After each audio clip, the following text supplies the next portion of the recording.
تفتكر ايه اللي يخلي ابن يقتل امه وبعد ما يقتلها يحطها في شوال ويروح يدفنها في الاراضي الزراعيه؟ ومش بس كده، لا كمان يروي الارض الزراعيه ويسيبها ويمشي. وده اللي هنعرفه النهارده في تفاصيل حلقتنا. اهلا بيكم وحلقه جديده في برنامجكم ديستوبيا. الحكايه بتبتدي من عزبه شمس التابعه لمركز بني مزار، وتحديدا في المنيا، لما شاب اسمه اسلام عمره يتراوح من بين 31 وال32 لما نزل بوست على الفيسبوك بيقول فيه ان امي متغيبه وبالله عليكم اللي يلاقيها يحاول يتواصل معايا.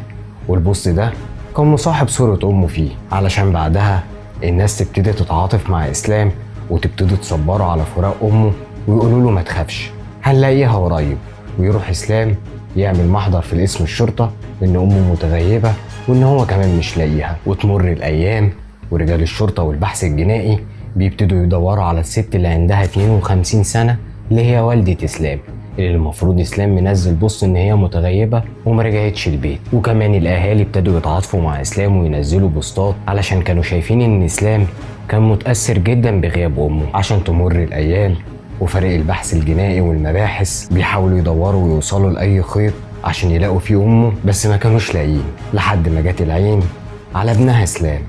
وهنا رجال المباحث قرروا ان هم يحققوا مع اسلام، لان معظم الشكوك راحت حواليه. لان المصادر السريه لما نزلوا عملوا تحريات، كل الجيران اجمعت ان اسلام وامه كان دايما بينهم خلافات، وانهم كانوا دايما بيسمعوهم وهما بيتخانقوا. علشان المعلومه دي لما توصل لرجال المباحث يبتدوا هنا يستغربوا ازاي واحد كان على طول مشاكل وخناقات مع امه وما كانش طايقها، وازاي دلوقتي متاثر وعمال يبكي وبيحاول يدور عليها ويلاقيها. علشان بعدها رجال المباحث يجيبوا اسلام ويبتدوا يحققوا معاه. واثناء الخناق عليه في التحقيقات انهار اسلام واعترف ان هو قتل امه. عشان هنا تكون الصدمه فعلا، مش المفاجاه ان هو قتل امه، المفاجاه في طريقه القتل. ازاي اسلام من كتر الخناقات مع امه قرر ان هو ينتقم منها ويقتلها ويعمل اللي محدش يتوقعه، لدرجه ان الحيوانات المفترسه ما تقدرش تعمل كده مع اولادها، ما بالك من ابن بيعمل كده في امه اللي هي اساسا سبب وجوده في الحياه، اللي حتى الشيطان لو وسوس لحد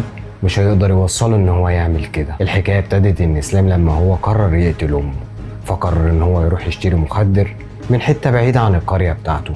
وبالفعل راح اسلام واشترى المخدر ورجع لامه وجايب لها عصير، وحط المخدر جوه العصير وندم عليها وقال لها خلاص انا نويت اصالحك ونصفي الامور مع بعضينا، عشان الام تشرب العصير علشان بعدها الام تتخدر فعلا ويبتدي اسلام يروح يخنقها من رقبتها وما يسيبهاش غير لما تموت، ويجيب شوال ويحط امه جواه ويطلع بيها على الارض الزراعيه بتاعته ويعمل حفره هناك ويدفن امه جواها، وبعدها يردم عليها ويشغل الساقيه ويروي الارض الزراعيه كلها، ولا كأن في حاجه حصلت ولا حد شاف ولا حد عارف. بس ما يعرفش ان في حد بس هو اللي شايفه وهو ربنا، وان دايما مفيش جريمه كامله. وطبعا بعض الاعترافات اللي اسلام اعترفها راحت بالفعل رجال المباحث وطلعوا الجثه، واسلام هو اللي ارشد عليها. وده كان كله وسط ظهور رجال المباحث والناس اللي حواليهم في القريه، وان ازاي ابن يعمل في امه كده، امه اللي كانت سبب وجوده في الحياه. كل الناس بتقول ان اسلام حالته طبيعيه وما عندوش اي حاله نفسيه، بس في اللي بيقول ان دي مخدرات وفي اللي بيقول ده ضغط نفسي. انت تفتكر ايه اللي يخلي ابن يعمل في امه كده؟